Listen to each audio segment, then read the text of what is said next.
See. All right. So, hello and welcome to the AWAM Ask Me Anything. Tonight we have Tara Odell, Stacy Brown, and Kim Pritchard, some aviation maintenance supervisors and managers here to give you a little bit of perspective on their career path and what it's like to supervise maintenance. Tara, would you like to start? Give a little introduction about yourself, a little bit of background? Sure. My name's Terry Odell, and I'm a manager at American Airlines. I've been with the company for 25 years.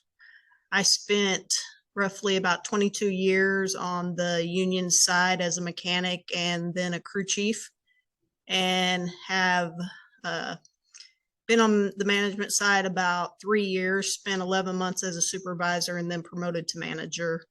And now I lead our composite repair center. Awesome. I love composites. Make it light, make it fly. That's right. Stacey, how about you? What's a little bit about you? Oh gosh, I've been with American for 30 years and I've worked my way up through a lot of different jobs. One of which was a maintenance supervisor, production supervisor, and then up to QC manager. And eventually, I'm the director of aircraft overhaul right now with the narrow body fleet. So I just have to say that supervisor job is the hardest job there is, but one of the most rewarding jobs there is. So had a great time, but been 30 years and now but up as a director. So Awesome. Well, thanks, Stacey. I can definitely attest to that, that maintenance supervisors probably have the most difficult job in, especially in a 121 environment. It is a absolutely. challenge. Kim, thanks so much for joining us. How about a little bit of your background?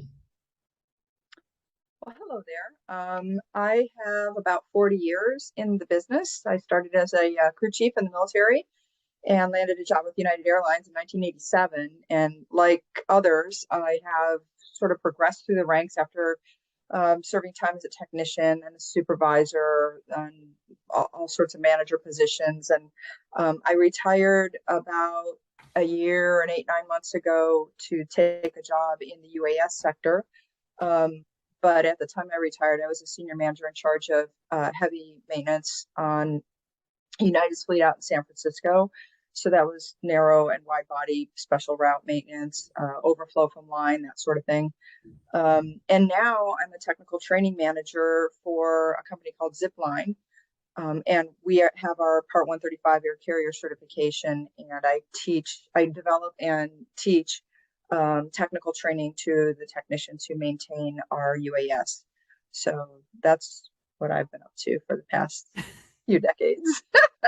Wow, I we did have have a got short some stint. really, Yeah, for those of you who may be watching this and eventually, I did spend some time in corporate aviation as a director of maintenance, and that was an interesting career path that I didn't expect to take, and it had its own set of challenges. So Kim, hats off to you for biting off the corporate sector DOM job. That is a big one. it I'm is. so excited to have so much experience and so many great stories to tell here tonight. For those of you who aren't familiar with our Ask Me Anything series, this is a chance to literally ask us anything. We have, my name is Stacy Rudzer. I'm the president of the Association for Women in Aviation Maintenance, and I am a vendor rep line maintenance for Frontier Airlines, which is a very complex way of saying a maintenance supervisor. And so we have all kind of been around the block, grown organically from our toolbox.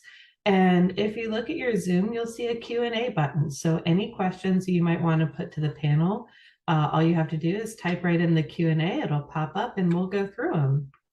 But I have a question for all three of my panelists, and I'm going to start with Kim because I think I've heard her amazing story before.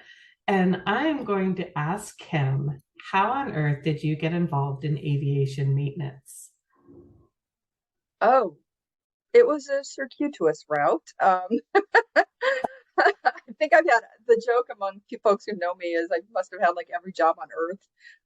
And so I grew up as one of four kids, all female, and I was a tomboy, and I loved dirt bikes and cars, and I really thought I wanted to work on cars, but it was back in the 60s and 70s, and I had a fairly traditional parental unit, and they were trying to like fit me into a different kind of a mold, and I ended up becoming a cosmetologist. So I was a hairdresser for a while. I know, right? You wouldn't know Oh. what this looks like. Yeah. I was a cosmetologist. I was a medical records coding clerk. I was a wrangler on a dude ranch. I worked on a roach coach. Um, I mean, I've done so many different jobs, just sort of exploring, um, what I wanted to do. And I think by process of elimination, like I figured out what I didn't want to do, and that was being tethered to a desk all day doing medical records coding. And, though I loved to do hair, I ended up, having a sensitivity. My skin was pretty sensitive to it. So surprisingly, I didn't have much of a problem in maintenance with all the stuff that we get into. But anyhow, I just, I told my dad one day, I wanted to go to automotive school, automotive technician school. And he's like, why would you do that? Why don't you just, work on airplanes? And it's weird because nobody in my family did any of this. And my dad was in the Army, and he had been in a plane crash in Germany, and he never flew. And all the time I had with United and being a retiree with the benefits, he has never stepped on an airplane in my entire lifetime. But I think he said that because I grew up in Tucson, Arizona, where the boneyard is for the military at Davis-Monthan Air Force Base. And some of our little Sunday drives were along the fence line, and seeing anything from like a two-seater helicopter to a B-52. And he thought that would be a good option, and I didn't even think about it. And I'm like, okay, so I'm going to join the military. He's like, what are you doing? So that's how that all started. Oh man. That's awesome, Kim. I love hearing the stories of your adventures and misadventures prior to aviation. But there is kind of a common thread in military veterans and aviation maintenance. Stacy, can you speak to that a little bit? How did you get involved in aviation maintenance? Yeah, actually, I grew up working on a farm, so I was working on a horse ranch for probably about 6 years, and a lot of that is working with your hands and fixing machinery and making things, and doing cement work and all that kind of stuff. So I like to work with my hands. And when it came time to decide, what do you want to be when you grow up, my brother had just gone into the Marine Corps, and I had decided that's also what I wanted to do. So the Marine Corps recruiter came over to the house, and he came over with this big long list of things here's things that you could do. And on the top was A for aviation. And I saw right up there, aviation mechanic. And I thought, well, how interesting that is to be a mechanic. And I said, well, I think I'd like to be an aircraft mechanic. And my mom, of course, was like, are you kidding? Are you kidding? But luckily, I had a uncle that worked at Northwest Airlines at the time. So we talked to the recruiter, and he went and he left. And my mom called my uncle and said she wants to be a mechanic. And my uncle said, "Oh my God, what a great career for her." He said they make lots of money. He said it's a great place to work. They're highly skilled professionals. So if she wants to do that, you need to let her do it. So she came back and said, okay, off you go. And I went into the service, and I worked on F-4 fighters for 4 years. And then I got out and went to A&P school, and I got hired on by the airlines after that. So it wasn't very glamorous, but that was my jump into aviation. Well, there's not a lot of glamour on the tech ops side, that's for sure. But Stacy, did your uncle have any influence in, what you wanted to do? You said he was working for Northwest. Was he also a technician, or was he a pilot? Not. No, he was not, which is interesting because I think he was in the maintenance program side of the house. He was in management, and so he wasn't a mechanic, but I wanted to do something with my hands because I myself didn't like sitting at a desk as well. So I wanted to do something that I could rely on for the rest of my life as far as a career. And fortunately, he knew a lot of folks. He worked really closely with a lot of mechanics, so that was a good fit. So, and thank goodness he encouraged me because gosh only knows what was next on the list. So, Yeah, there's He's, definitely I could have always been a that. baker, who knows? It could have been a contender. But we have, Right. a great path. I also ended up in maintenance via exposure through the military. I didn't serve myself, but I was in Air Force Junior ROTC in high school, and our major happened to be a maintenance major. And so he taught us all about flight and maintenance and a lot of the, very basic principles of what I went on to learn in A&P school. And that really kind of sparked my fire into aviation. But Tara, why don't you share your journey with us? Mine is less exciting than your other two panelists. So um, mine kind of happened by accident. So at the time, in my early 20s, my ex-husband was stationed at Tinker Air Force Base. He was a jet engine for AWACS mechanic. And when he got out of there, he went to work at American. His father worked at American, so he got him on. And about 6 months later, I said, well, this kind of looks fun. Why don't I try it out? So I came in the door at the very entry level position they had there at Tulsa and stayed in that position about 6 months, and then moved to the shops as a shop mechanic, and was there until that was probably 4 years. And I decided to go to A&P school. So worked full time there, and went to A&P school, and took till 2011 to finally make it out as a mechanic. 9/11 kind of set us back a ways. So finally made it out as a mechanic, and did that for a few years, and then became a crew chief, and did that, and then the rest is history. Jumped to management, and don't know what I was thinking there, but it's been a good ride so far. Wow, what a great bootstrap story, someone coming in really from the ground floor and moving up. And, I think that's such a special thing about the career that we're in is that once you hold that A&P, you can walk into any company and you have really the potential for unlimited growth. You can go in so many different directions.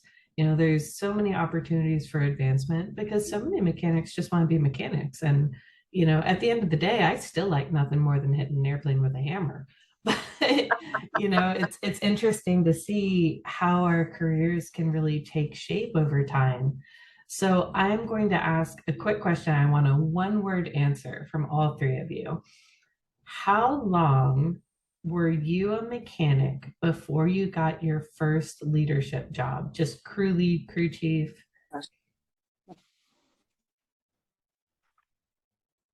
Hmm. I'm gonna say about 8 years, 9 years maybe, counting the military. I'd probably say about the same for me. Let's say strictly civilian. Like we've exited the military, we've obtained our A&P, and we've entered the civilian world. 3. 3, I'd say about 4. 4, I'd say probably 15. 15. Okay, that's fair. So I'm sitting, I think I was right at about 2, but they were real desperate. So it happens quickly. So as a quick word, Stacy, can you tell us what you think was the initial driver of you being sought out for a lead position? What skill set you apart?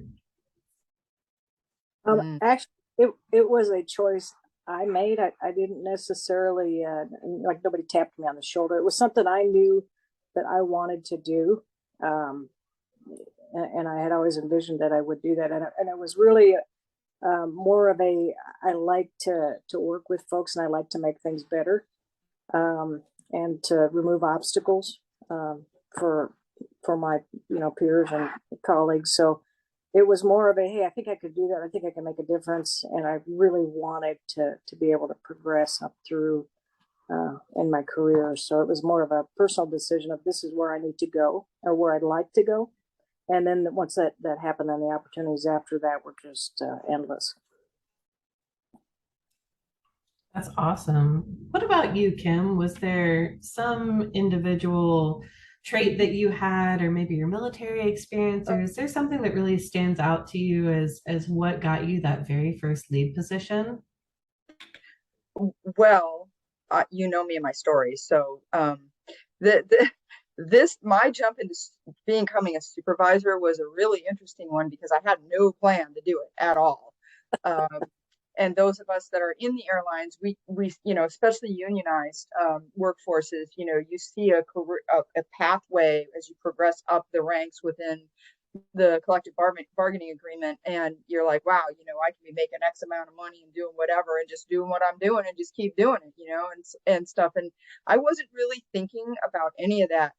I was working midnights, and I was working on a sheet metal job, installing an Inconel doubler on the firewall of a engine pylon from one of the 47s. And it was a multi-shift, multi-day extravaganza because it's very thick material and you're step reaming through it, shift after shift, and lots of holes. And it wasn't an easy job. And I think the traits that sort of made me stand out was, one, I was tough, and two, I gave a crap. So the way that all culminated into being brought into the limelight was, I come into my shift doing this job, and I realized that somebody in between the two shifts I was gone had blown out a hole and created a situation where it was an even bigger repair.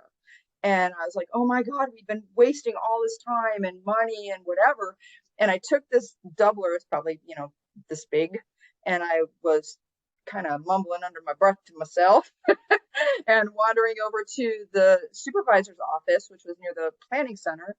And my intent was to put this thing on the copy machine, make a copy, and write a note, a little love note to my fellow peers on the other shifts to say, hey, what is up and how can we prevent this? And there was an unfamiliar person in there. And this is a key tip for everybody listening. Know your audience before you open Please your listen mouth. to Kim. Please, please take that to heart. Know Yeah, your because audience. I didn't have much of a filter back then, and I had, some things to say because I was trying to sort of integrate into the work group, and so I adopted some bad language habits that it really wasn't me, but I did it anyway. So false start. I'm better now. But anyhow, I I encountered this fella, and he's like, what are you doing there? And I'm like, well, blah, blah, blah. This happened. And oh my God, I can't believe that we put all this time and energy in it. And this thing is due to be hung and blah, blah, blah. And now we're going backwards. And he's like, have you ever thought about being a supervisor? That's how that all started. So at the time, United had a really good trajectory for developing supervisors. You had to spend a certain amount of time in each of the major support functions, whether it was, materials, logistics, the planning center, understanding the flow of the work across a typical visit and stuff like that before you actually could become. And I didn't have my power plant at the time. So I had to get my power plant before I could accept a supervisor job. So there were steps back then. Sorry, took a little bit of time there, but No, you're fine. There's nothing I love more than Kim Pritchard stories. And this is just a friendly reminder for everyone who is tuning in. You are welcome to drop questions into the chat. I did not warn any of our panelists of any of the questions. We keep everything very casual here at AWAM, and sometimes there are surprises. So I'm going to pose it to Tara. You took a little bit longer to step into a leadership role. Can you tell us a little bit about what led up to that? I did. So I got the opportunity I was asked to lead a team as a crew chief for the biggest interior retrofit any airline had ever underwent. And so we started planning that project and was there through all the planning stages, finished up the first wave of aircraft, and got noticed by supervision, management, was asked if I wanted to become supervisor. I said, no, not yet. I like what I'm doing. So we put a pause on that line, and I went back over to the heavy check line and took my crew back up with that and continued on with that, and got asked again, do you want to interview for a supervisor position? We have an opening. No, I'm not ready yet. I like what I'm doing.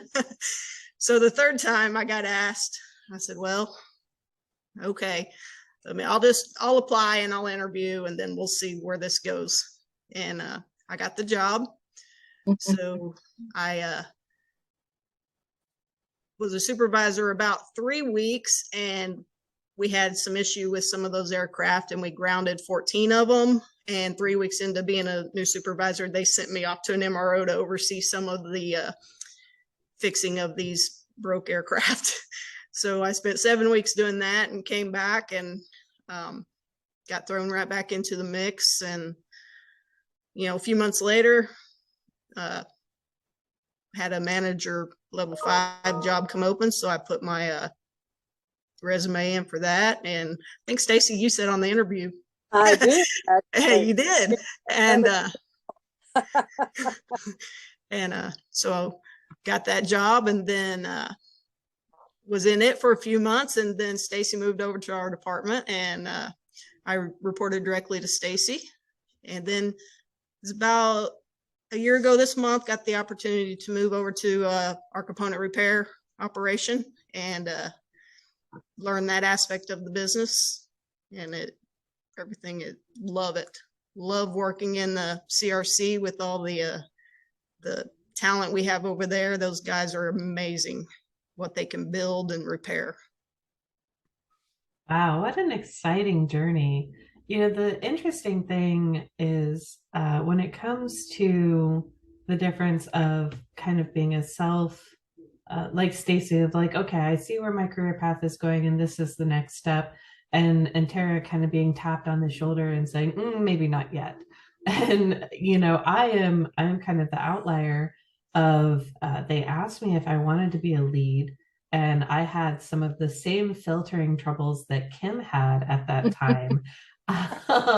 And I didn't necessarily have a head for leadership yet, but I got told very early on by a mentor of always say yes, because you can say no later and you can always go back to your toolbox. And that is such an important thing to realize in aviation, is that the yes may not come twice, but you always have your A&P and you always have your toolbox.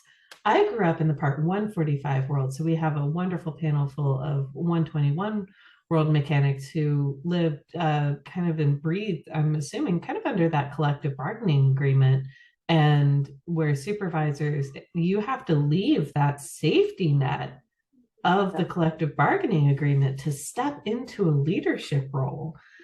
Have any of you had times where maybe you kind of regretted that? Tell me about a time that something just went absolutely wrong, and how did you recover from that?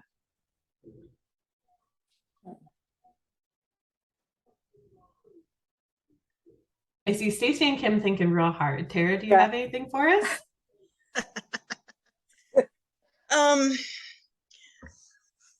I had a setback when working on a project and wasn't going the way we all wanted.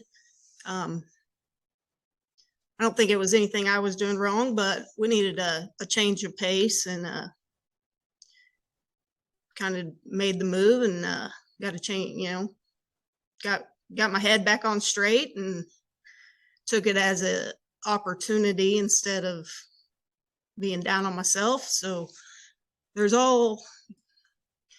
I think every opportunity is what you make of it, and the attitude you go into it with. So that is sage advice. Every opportunity is what you make of it. All of us have faced things going sideways, failures in our careers. Any person, especially any person in a leadership role who's ever said, oh no, it's all been roses the whole time, they're lying their face off to you. because it's very challenging, and especially moving into a new position or with a new company or a transition to a merger. Stacy, can you maybe even speak to that? Did you have anything go really wonky on you during the latest merger?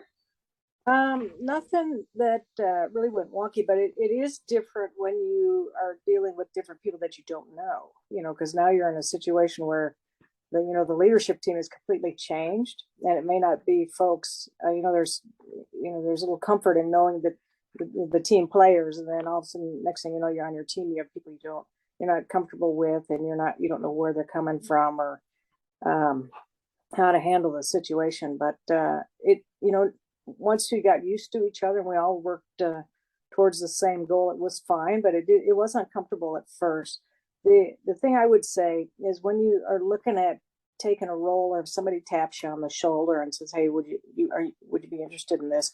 Don't be afraid to step out of your comfort zone, because a lot of people won't make that leap because they think, "Well, I'm not ready," and that and there are times that you may never be 100% ready.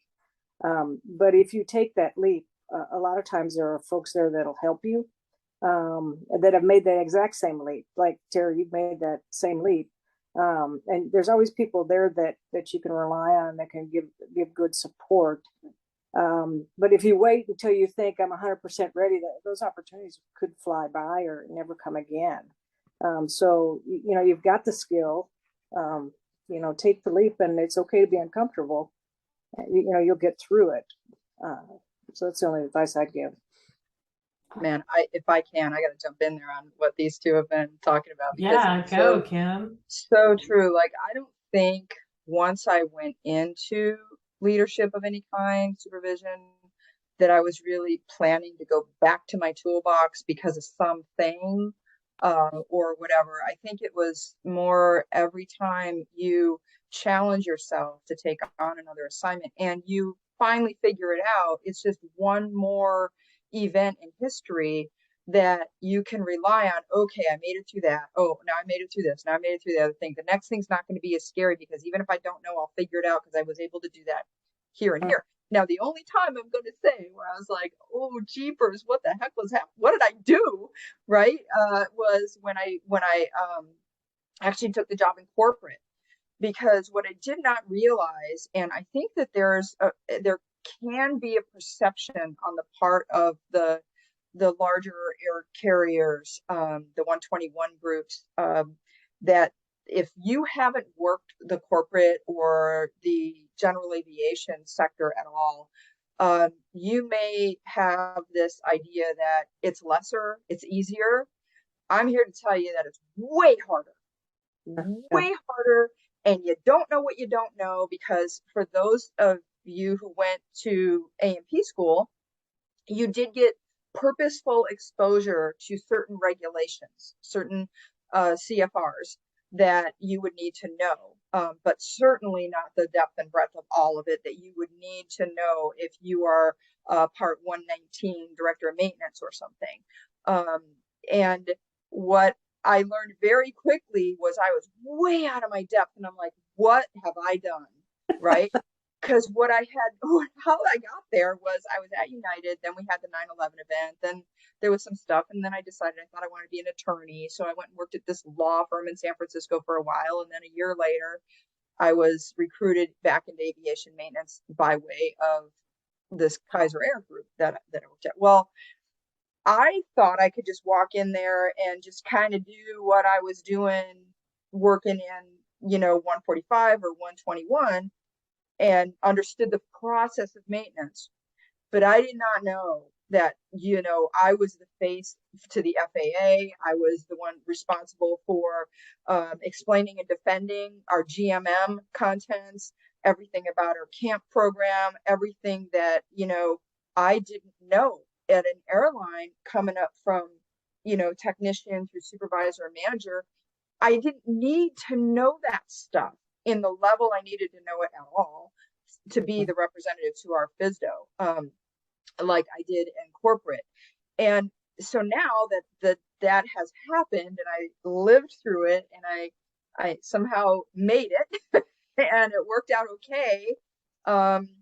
what I realize is that that moment in time where I almost gave up a few times just because I really felt that imposter syndrome, like I didn't know what the heck I was doing for a while. And I was embarrassed, right? I was embarrassed because here I am, the chick out there, and I don't know, stuff. And and now what that experience did for me is it really gave me an interest in, and strangely a love for, the regulatory side of it, that I really wanted to know more about it. And now in my current role, I'm responsible for bringing up the repairman certificates, and like getting that process flowing so that we could have repairmen perform work on our UAS. And I mean, I'm meeting with people and learning from people that are just amazing, and they're teaching me things. And here I am, this long in the tooth and this long deep into my career, and there's still more things that's captivating my attention. I mean, it's always something cool and new if you choose to bother to pay attention or try something new. Mhm. Absolutely. I mean, the aviation is endless if you're willing to try something new. You think of the most seasoned commercial mechanic, commercial leader, and you toss them into a Part 91 GA shop at some grass strip airfield, and they're going to learn a thing or two, that's for sure. I took a little jaunt into actually an aviation salvage company, and I grew up very much as mostly an A320 mechanic for 145s and 121s. And I find myself in a GA salvage yard, and I have this incredibly experienced man telling me all the differences about this flap between a Cessna 172K and a 172M. And I was like, oh boy, I've stepped in it because I have no idea what's going on. And I was the lead mechanic, and I was like, might need to brush up on this a bit. So it's really interesting, the things that we encounter and the things that we see when we have the bravery to say yes, and we fight back that imposter syndrome. It is always difficult being a woman in aviation maintenance. I think that pretty much goes unstated. And when you start looking into and accepting leadership roles and stepping out and, kind of making a name for yourself in the industry, that can be really intimidating and really overwhelming. And one of the things that can be most helpful in that situation can be a mentor. Can any of you speak on an early mentor and the impact they had on your leadership style and the things that you were willing to take on? Tara, it sounds like Stacy was a little bit of a mentor to you. Absolutely. She's done amazing things in her career. I think she taught me a little bit of patience. I didn't have a lot of that coming from the floor. So she taught me to stop and listen to what what's being said to you, and maybe listen to what they're not saying. She was a great mentor to work for. I don't know what else to say. But are there others? Do you have any men who maybe championed you and really kind of stood by you and helped to guide you? Moving to this new position, I do have someone that's kind of taken me under their wing. I don't report directly to him, but he is a level above me, and it's amazing the things that he has shown me and the way to handle certain situations. Just a level above where I was. He takes the time anytime I want to step into his office and get some advice. Just had to go through a difficult conversation with one of my supervisors yesterday, and he was this mentor. He was so helpful with how to handle the situation and the best way to go about it. So he takes his time, and I would tell anyone, grow your network. I mean, there's so many people that will help you. In just about any situation you get into, you can find someone that's been through it or has some good advice for you. Absolutely. Grow your network. That is sage advice. And pay attention to Tara saying that she does not report directly to her mentor. Your mentor Mhm. doesn't have to be someone that you report directly to. They may be one, they may be 5 levels above you, and you'd be shocked at the amount of people willing to help mentor you if you just ask the question. So, Stacy, who was one of your mentors that really was a primary driver in your career? I've had several. I've had female mentors, and I've also had male mentors. So I've had a pretty good diverse group. Um, and it's interesting that they have different perspectives, right? So of course, the female helps as far as managing through difficult situations of being a female in these types of roles. So she really helped with that. And then one of my male mentors. I remember when I first went into maintenance training as an instructor, and I was teaching men that had been out there on the job working different types of aircraft and had much more experience than I did. And he would help guide me through that and help teach me watching classes and engaging classes and how to handle difficult characters. And he would always get there ahead of time, and we'd go through whatever it is that we were teaching for the day, and he'd always help guide me. And I'd call him and say, how does this switch work? And when I flip this switch, what happens with the valve? And what if it doesn't? And what does the switch look like? And he'd go, what are you asking me? He goes, why are you asking that? And I go, I want to make sure I know the answer in case somebody ever asks that question. He would go off and he'd study a schematic, and he'd come back and he goes, here's what happens when you do that. And I go, okay. Nobody ever asked that question, but I always wanted to be prepared. And he was so gracious with his time that whatever I asked, he was so gracious and such a great person to learn from. So I had lots of good mentors. That's They come awesome. I different love streams. that. And I wish in some way that you were still a technical trainer, because I would love to sit in one of your classes. I frequently am the goblin who asks the not normally asked question, but Yeah. I'm saving Kim for last because Kim is very important to me as one of my mentors, Oh, especially as I learned more. Um, what's the right phrasing? How to perhaps be a little knocking the more edges off a subtle. little bit. Yeah, yeah. Kim has been instrumental in filing down my rough edges. So, Kim, did you have a mentor who did that same thing for you and helped polish you up just a little bit?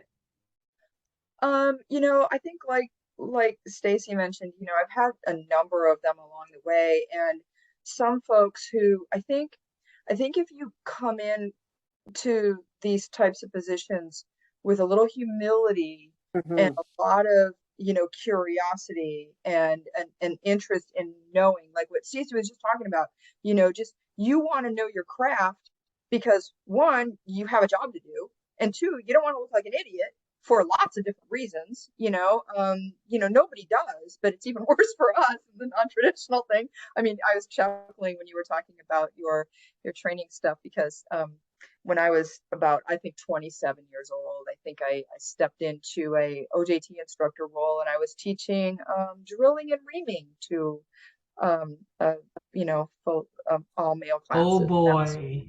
That was all Uh-huh. kinds of fun back then. But I think the one of the things that we have to be mindful of when we're talking about mentorship and the use of mentors to help guide us in how we behave and Mhm. what we do um, is pick a mentor that is gonna help you, not exacerbate a pain or whatever. Sometimes the loudest person in the room isn't right.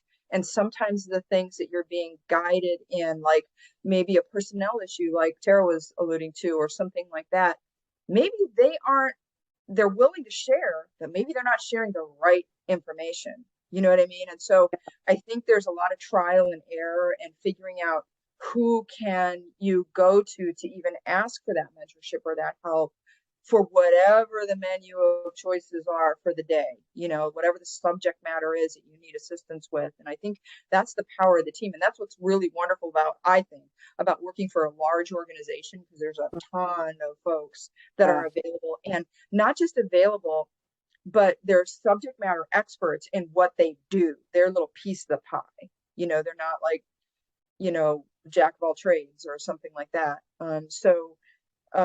Not that that's a bad thing, but I think that sometimes we don't know that maybe something that we thought was correct, and maybe it was a snapshot in time, and something has evolved, a new policy or something, or a new law or whatever, that you kind of need to keep that line of communication with the right folks,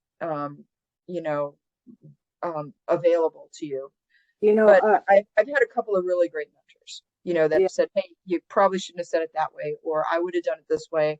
My one of the most recent mentors I had was this woman named Bonnie Turner, and she just retired from United last month, or earlier this month, actually. And she was the director of heavy maintenance there in San Francisco, and then she went on to Houston during the COVID thing. And she taught me that she did not want to be surprised.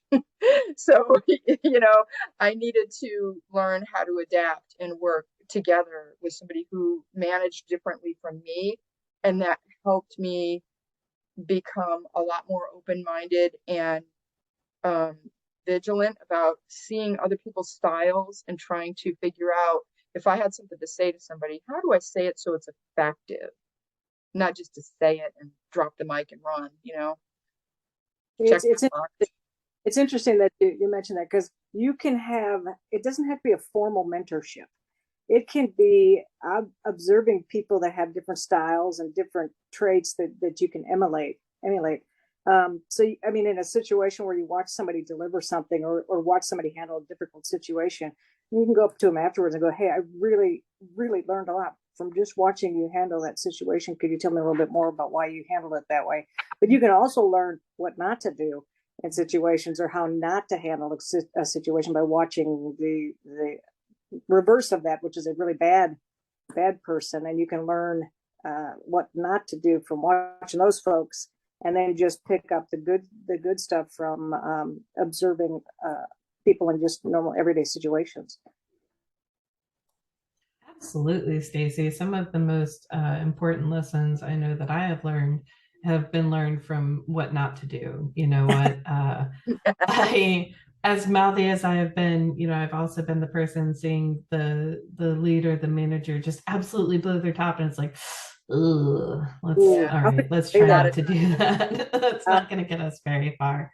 But it's a very real culture in aviation maintenance, because leaders are cultivated from the maintenance workforce, because in order to be a leader in aviation maintenance, of course, you have to hold an A&P, all the way up to the director of maintenance. The VP of Tech Ops, he doesn't have to have an A&P, okay? But everybody below that level, they do. And A&Ps are not, there are, at least in the A&P school I went to, there weren't leadership classes in A&P school, and very little formalized industry training towards leadership either. I was sent almost, I feel like almost sent to the pound. I was sent to Dale Carnegie Leadership School by the MRO that first made me a lead, because I still had some spiky bits on the edges, and they were trying to whittle that down.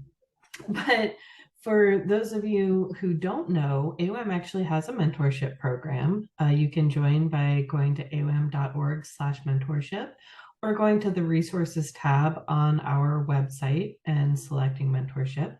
You do have to be an AWAM member, but for students, AWAM membership is $15 a year, and for working technicians, it's $25. So we try and stay as accessible as we possibly can.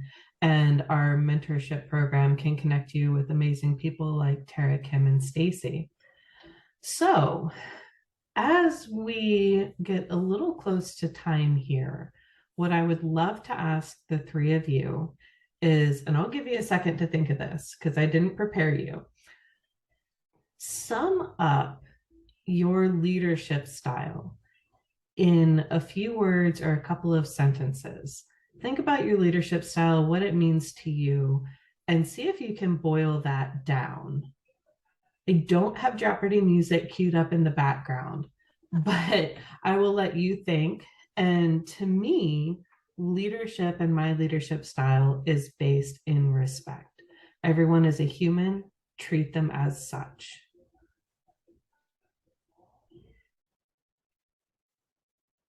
Kim?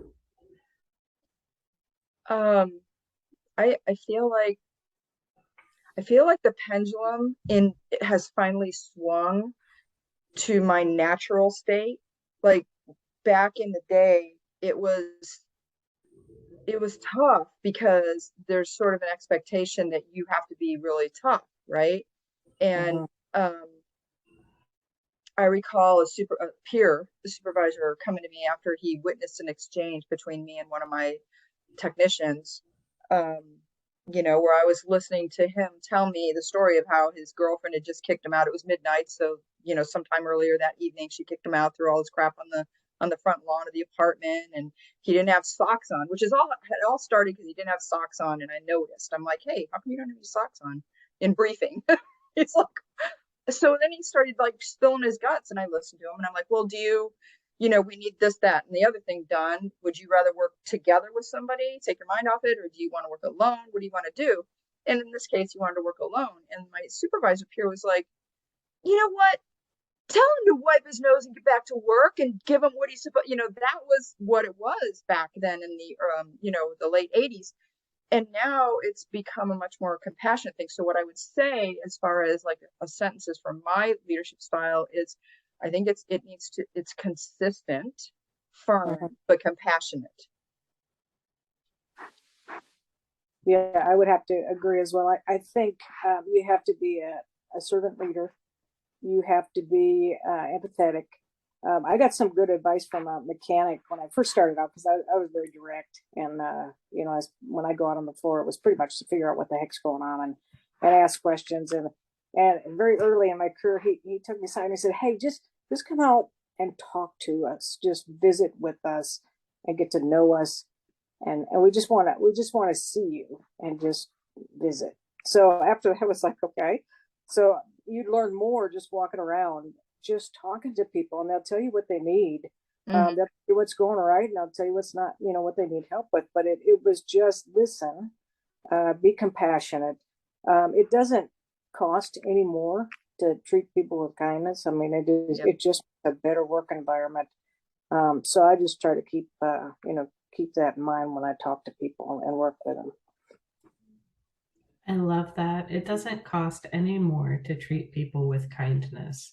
And that was a very, almost a very brave mechanic to kind of speak up and say that, like, hey, just come and get to know us. Come get to know your crew and visit. And, I encountered a situation where my senior leadership was ready to fire one of my technicians, a great technician, because of attendance problems. Well, it turns out he had a newborn baby at home who had really severe medical issues and was in and out of the hospital all the time, along with a couple of other children as well.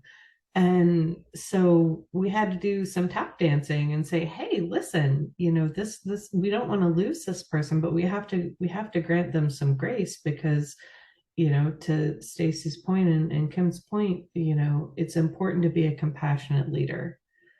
So Tara, how would you kind of boil down your leadership philosophy? I definitely kind of echo with Stacy. I try to be a servant leader. Try to make my team feel, that circle of safety where they feel comfortable coming to me with any issues, and definitely try to recognize their wins.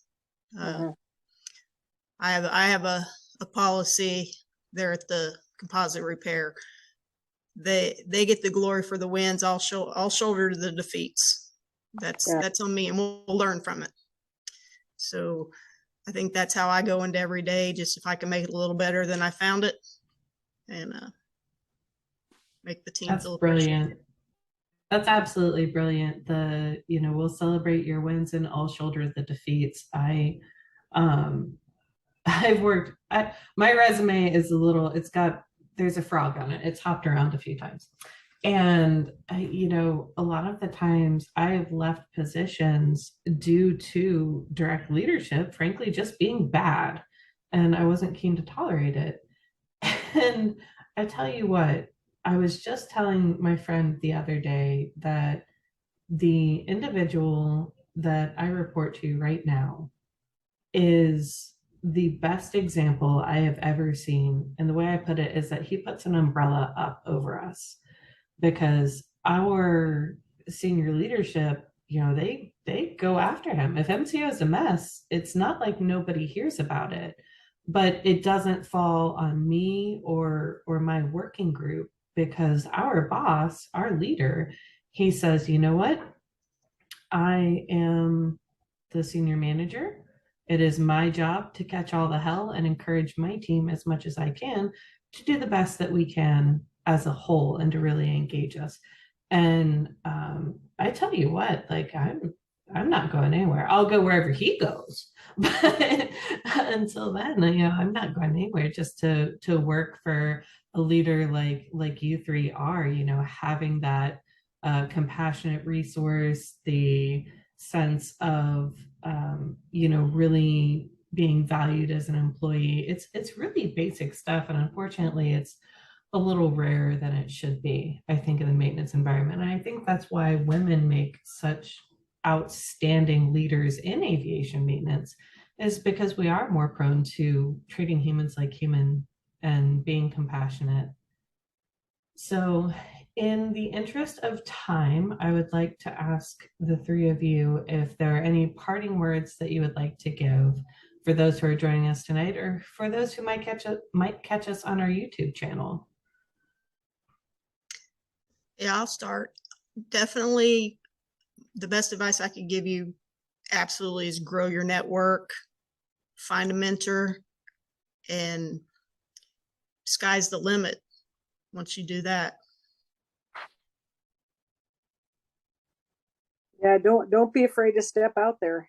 There is so much opportunity, and we really need leaders. We need female leaders, but we really need leaders that are willing to step up in this field. It'd be nice to be able to look up at the senior leadership level and see this many women on it in tech ops. Unfortunately, we're not there yet, but we've got a long way to go. But there are more, but there are not near enough. So don't be afraid to do it. And it can be uncomfortable at times, but it is absolutely rewarding. The supervisor position, I think we said earlier, is the toughest position there is, but it is one of the most rewarding positions there is, working with the front line and really helping them be successful. So I think I would have to say that by virtue of us being female, and when you're in a management role of some type, it's a stage. Everybody's watching all the time, and they're just waiting for you to blow it or say the wrong thing or do the wrong thing or miss an opportunity or whatever. And so for me, I've made my mistakes along the way. I'm sure I'll continue to make some, you know, here and there. But I think I've learned both at work and in my personal life, if you can build up enough goodwill by you know, doing like Stacey was talking about, you walk amongst and not just go out there to get information and go toddle back to your office or whatever. You get to know them, you care, you demonstrate caring. When you do make a misstep here or there, there's a tendency to be a little more forgiving. And I think the other thing that is key, especially your first step into management as a supervisor, it is really easy to get pulled back into, like, you know, being buddies with the people instead of being the boss, or the leader, and, you know, having to hold the line or explain policy or make tough decisions or whatever. And you know what? That's what you signed up for when you took that position. You know, if you can't do that, what do they need you there for? So you have to put on your big girl pants, and you gotta, like, maybe they're spandexy at first, you know, little elastic after the meal, but you know, you definitely want to come out in a way that is, like Tara said, you know, the the circle of safety or the circle of trust or whatever, to be able to have that, and you have the responsibility to cultivate that. It's up to you. And I think those folks that are natural leaders in the work teams, you're going to be tapped for, hey, you want to try this, just like all of us were. And, you'll see it. When you see it, in your work team, and support those people, encourage those people. And when they're ready to be cut from the herd, hey, Stacy, I didn't know you were a horsewoman too. Absolutely. Yeah, slap that brand on you, then it's not going to hurt. It's going to feel good, and it's going to be a successful venture. I've weathered a couple of bad managers who happen to be female, as I think about it, unfortunately. And I think that before you choose to leave a leader, think about the fact that there's a shelf life everywhere. And maybe it's cutting off your nose to spite your face. You got to look at your longer term view of what you want to do. And is it better to try to weather it and learn and all of that? Or is it better to cut your losses and move on like you had done in your example, Stacy? Mhm. Oh, Awesome. Well, I am so appreciative that three women such as yourselves with so much experience and so much insight were able to make the time to join us tonight. I appreciate it so much on behalf of all of AWAM. We really, really appreciate it. And we're so happy to have you. And I hope that everyone out there who has a chance to view this video or has joined us tonight, if you have any questions or any comments or have suggestions for Ask Me Anythings in the future, please visit our website, and you can go to the leadership page, and you can email directly me, Stacy Rutzer, Stacy Brown, or Kim Pritchard. We're all AWAM board members. And if you'd like to get a message to Tara, we can certainly direct that for you as well. And so thank you everyone so much for joining us this evening, and have a great night. Thanks, Stacy. Bye, everybody. Bye. Bye. Ready?